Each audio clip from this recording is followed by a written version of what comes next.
বিসমিল্লাহির রহমানির রহিম। সহিহ বুখারী শরীফের 193 এবং 194 নম্বর হাদিসটি আমরা এখন শুনবো। 193 নম্বর হাদিসে আছে হযরত ইবনে ওমর রাদিয়াল্লাহু তাআলা আনহু থেকে বর্ণিত।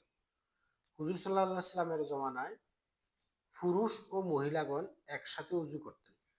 এই ঘটনা পর্দার আয়াত অবতীর্ণ হওয়ার পূর্বে একসাথে নারী পুরুষরাও বসে ওযু করতেন। 194 নম্বর হাদিসে আছে জাবের বিন আব্দুল্লাহ রাদিয়াল্লাহু তাআলা আনহু থেকে বর্ণিত, তিনি বলেন, আমি একসময় অসুস্থ হয়ে পড়লে হুজুর সাল্লাল্লাহু আলাইহি সাল্লাম আমাকে দেখার জন্য আসেন। সে সময় আমি বেহুশ অবস্থায় ছিলাম। হুজুর সাল্লাল্লাহু আলাইহি সাল্লাম প্রথমে ওযু করলেন, তারপর পাত্রে অতিরিক্ত যে পানি ছিল তা আমার শরীরে ছিটিয়ে দিলে আমি জ্ঞান ফিরে পেলাম। অতঃপর আমি বললাম, ইয়া রাসূলুল্লাহ, মৃত্যুর পর আমার মিরাস কে পাবে? আমার ওয়ারিস তো অপরাপর ব্যক্তিগণ হবেন, অর্থাৎ আমার পিতা বা সন্তান কেউ নেই। অতঃপর ফারায়েজের আয়াতসমূহ অবতীর্ণ হলো। তো সহিহ হাদিস সমূহ অনুযায়ী আমরা বিভিন্ন কিছু জানতে পারি।